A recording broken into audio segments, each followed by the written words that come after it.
Alhamdulillahi Rabbil Alamin.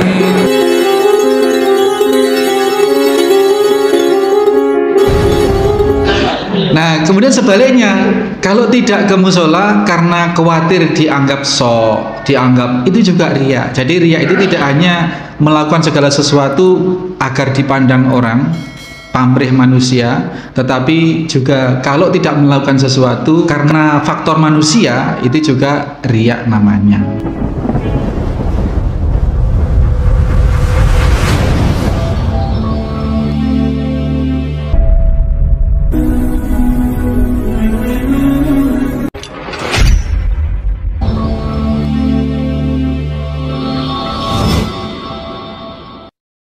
Bismillahirrahmanirrahim. Assalamualaikum warahmatullahi wabarakatuh.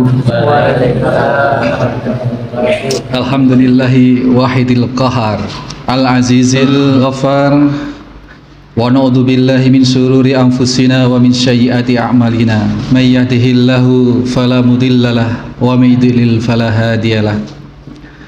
Asyhadu an la ilaha illallah wahdahu la syarikalah. Asyhadu anna Muhammadan abduhu wa rasuluhu la nabiyya ba'dah. Allahumma salli wa sallim wa barik ala Muhammadin wa ala alihi wa sahbihi wa mawalah. Bapak-bapak, ibu-ibu, jamaah musalla Riyadus Shalihin Kriya Bumi Ayu Dawuhan Situbondo rahimani wa rahimakumullah. Muwajahah yang pertama ini kita prolog saja. Apabila kita ikhlas, ikhlas itu meniadakan pamrih kepada yang selain Allah.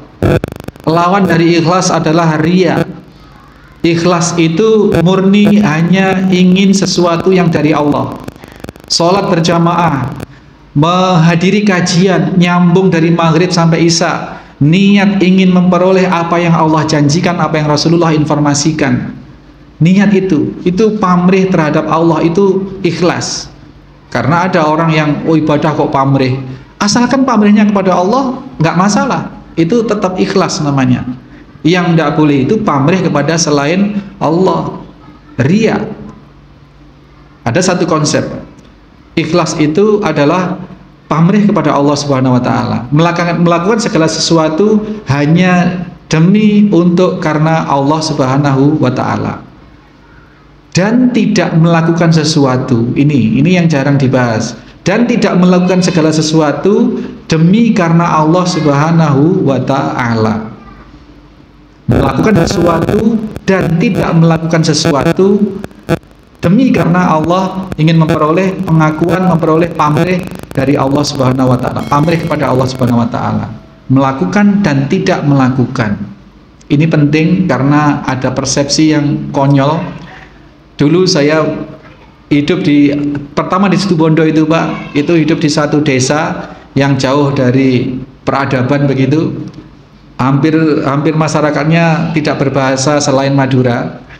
Sehingga saya 1 tahun di sana, saya setiap ke masjid jalan nggak jauh di sini jalan raya itu. Kemudian saya main ke tokoh-tokoh dengan teman yang bisa berbahasa Indonesia seperti itu. Kemudian salah satu tokoh itu mengatakan, saya itu kalau sampean rajin Mas, kalau saya itu kalau ke masjid, kalau salat ke masjid itu khawatir saya itu dianggap riak sama orang-orang kalau saya lewat gitu. Jadi tidak ke masjid karena khawatir orang-orang ngomongin dia. Inilah riak. Kalaupun tidak ke masjid karena udzur syar'i, misalkan karena sakit, karena bepergian tidak bisa ke masjid, ini sah. Tetap ikhlas namanya. Dan bahkan orang yang istiqomah, rajin ke mushola Riyadus Shalihin, warga Geraha Bumi Ayu rajin, kemudian satu saat sakit, 3 hari, 4 hari, 1 minggu misalkan, atau bepergian, nyambangi putranya, biasanya Pak Haji Nur Salam ini ke Bekasi misalkan sampai 1 bulan, tapi hari-harinya rutin istiqomah. Nah, di saat berhalangan, halangannya hanya 2 yang boleh Pak, maridon aw ala safar, sakit atau dalam perjalanan yang tidak untuk bermaksiat. Ini ketidakhadiran, sakit berbaring di rumah sakit, hari-harinya tetap Allah tulis pahala. Tetap Allah tulis pahala sholat berjamaah ke musola Riyadhus Shalihin setiap waktu. Dan setiap tanggal berapa itu bikin kajian, tetap pahala itu ditulis oleh Allah seperti kebiasaannya.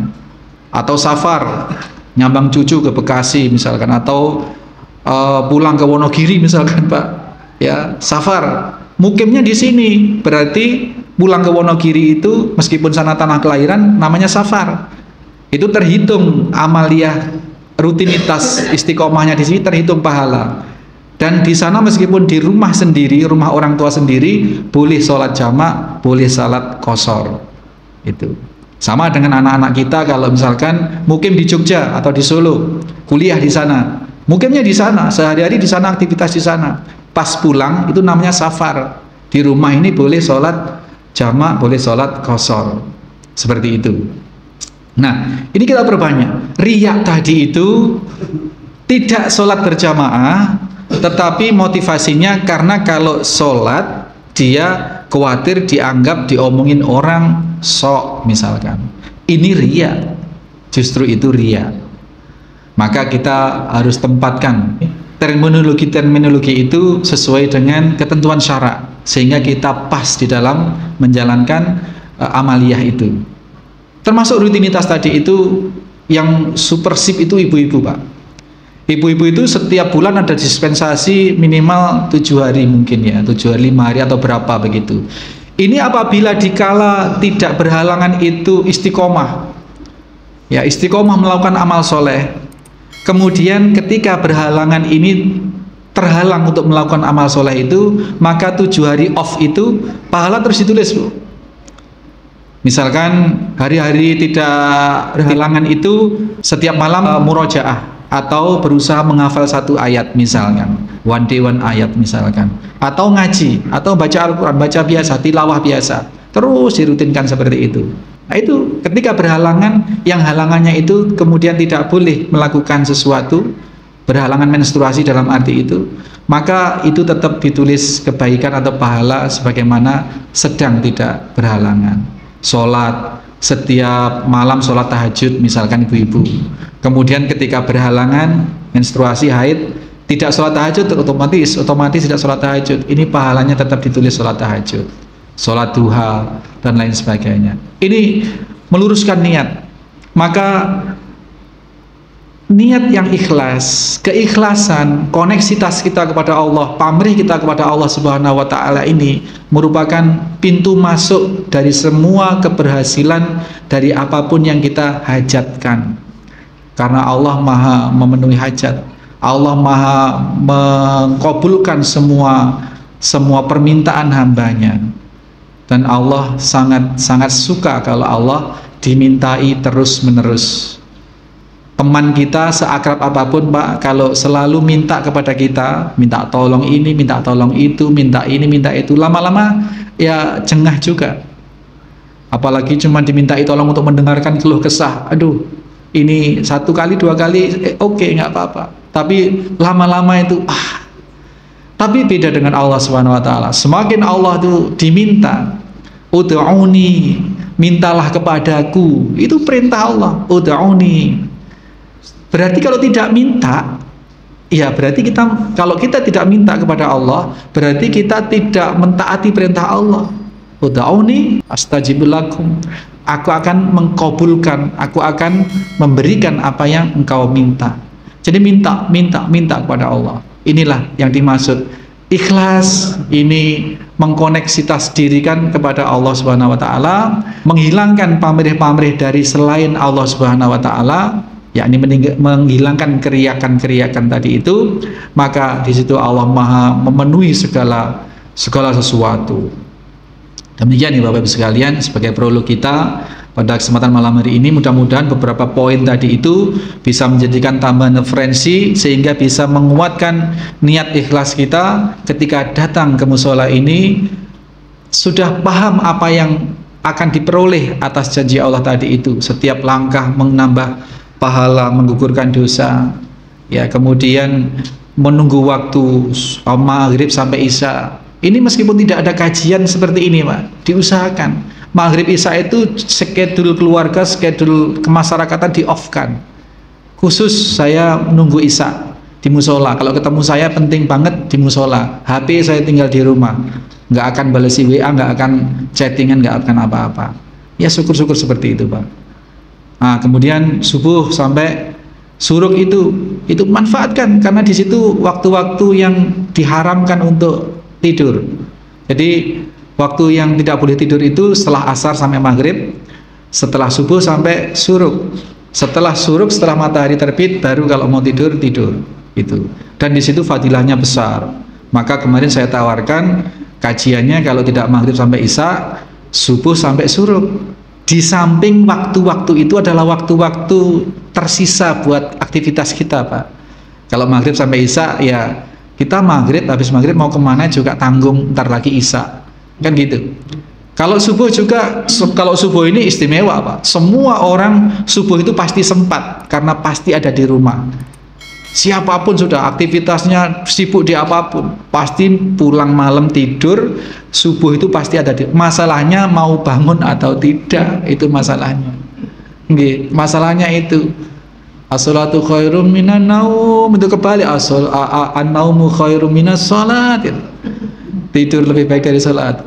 Masya Allah. Ya, ini waktu-waktu yang terbuang, katakanlah waktu-waktu, dan itu fadilahnya besar. Barang siapa yang sholat subuh, yang wudhu di rumah, berangkat sholat subuh berjamaah, kemudian tidak beranjak dari tempat sholatnya tadi itu sampai terbit matahari, sampai terbit suruk itu, kemudian sholat 2 rakaat, maka pahalanya setara dengan pahala umroh haji yang kamilan sampai 3 kali Rasulullah.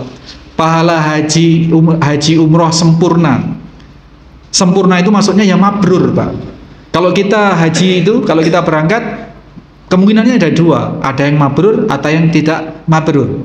Tapi kalau yang kompensasi dari Allah, pahala yang diberikan tadi itu adalah pasti haji yang mabrur. Ini tidak sebanding, Pak, dengan perjuangan kita. Kalau kita mau mengalokasikan waktu subuh sampai suruk itu, tidak usah pulang, ya berzikir seperti tadi itu, ataupun kajian, ataupun baca Al-Quran, atau nambah-nambah hafalan, atau murojaah hafalan misalkan, atau diskusi-diskusi kebaikan misalkan, seperti itu. Intinya zikrullah, segala sesuatu yang tujuannya untuk meli'ila kalimatillah, untuk meninggikan kalimat Allah, untuk memperoleh wajah Allah, di situ disebut zikrullah. Sampai suruk. Suruk itu ketika matahari sudah terbit total. Ini misalkan garis ufuk, matahari sudah bunder pas di atas itu. Nah, kemudian ada yang memberi toleransi waktu antara 5 menit sampai 10 menit. Terus sholat 2 rakaat namanya sholat isyraq. Itu pahalanya sangat besar. Demikian, mudah-mudahan yang kita bahas ini benar-benar mendatangkan manfaat, terutama bagi saya pribadi, bagi masing-masing kita yang ada di sini, dan mudah-mudahan juga bisa menular kepada orang-orang terdekat kita, orang-orang yang kita cintai. Yaitu, Pak, jadi penegasannya seperti itu. Kalau ke musola, ke masjid, rajin hanya karena ingin nanti periode pemilihan RT berikutnya kepilih, itu riya. Itu riya. Jadi melakukan segala sesuatu karena yang selain Allah, melakukan segala sesuatu karena yang selain Allah itu riya. Ya tadi itu. Sudah waktunya tuh, Pak Juju? Belum periodenya, belum ya? Belum. Masih lama. Kalau bisa abadi, Pak. Kalau bisa Pak RT abadi kalau bisa. Nah, kemudian sebaliknya, kalau tidak ke musola karena khawatir dianggap dianggap, itu juga riya. Jadi riya itu tidak hanya melakukan segala sesuatu agar dipandang orang, pamrih manusia, tetapi juga kalau tidak melakukan sesuatu karena faktor manusia, itu juga riya namanya, tidak karena Allah. Ini aja penegasannya. Tapi kalau di tahun politik susah. Kalau di tahun politik itu gimana terjemahannya itu? Iya, jadi ngasih sembako ya tidak lillahi ta'ala tapi lillahil pilih gitu. Lillahil coblosan. Boleh diterima ya? Diterima monggo, tapi milihnya terserah. Apalagi yang memberi ini memang aparat, dalam arti aparat itu memang sah dari BLT atau dari apa, monggo. Tapi BLT yang akan datang ini akan semakin masif, Pak. itu tidak hanya 3 bulan sekali, tapi akan dicairkan setiap bulan. Selain berapa itu ada tunjangan untuk ibu hamil, ada beras 10 kilo, ini semakin masif. Ya mungkin apakah ditempeli calon apa tidak, wallah alam, tetapi memang seperti itu akan makin masif. Ini di tahun sampai 2004. Harusnya kan November ini selesai BLT itu. Karena ada tahun politik barangkali ini akan diperpanjang sampai Maret 2024 itu, sampai setelah pilihan. Ya itu diterima saja, masalah pilihan monggo ya, karena itu memang dari program pemerintah. Terlepas niat pemerintah apa itu Allah alam shawab. Tapi yang pasti itu memang haknya rakyat gitu. Sebenarnya kalaupun mau diberikan lebih banyak dari itu juga masih haknya rakyat. Kalau Indonesia itu dikelola dengan benar, orang nganggur itu bisa dapat 20 juta setiap bulan, Pak, sebenarnya. Tapi karena sistemnya masih seperti ini, ya belum bisa realisasi seperti itu. Maka kalau ada BLT tidak hanya 3 bulan sekali, tidak hanya 6 bulan sekali, itu nggak perlu heran. Bahkan sebenarnya bisa lebih dari itu. Demikian ya Bapak Ibu sekalian, kemana-mana jadinya kita mudah-mudahan barokah, dan ini betul-betul sarana yang sangat emas untuk kita beramal soleh. Hanya dengan menyisihkan waktu maghrib sampai isya yang memang kita nggak kemana-mana, kita bisa memproduk kebaikan yang sangat besar dari kegiatan ini. Mudah-mudahan nih, subhanakallahumma wa bihamdika asyhadu alla ilaha illa anta astaghfiruka wa atubu ilaik. Assalamualaikum warahmatullahi wabarakatuh.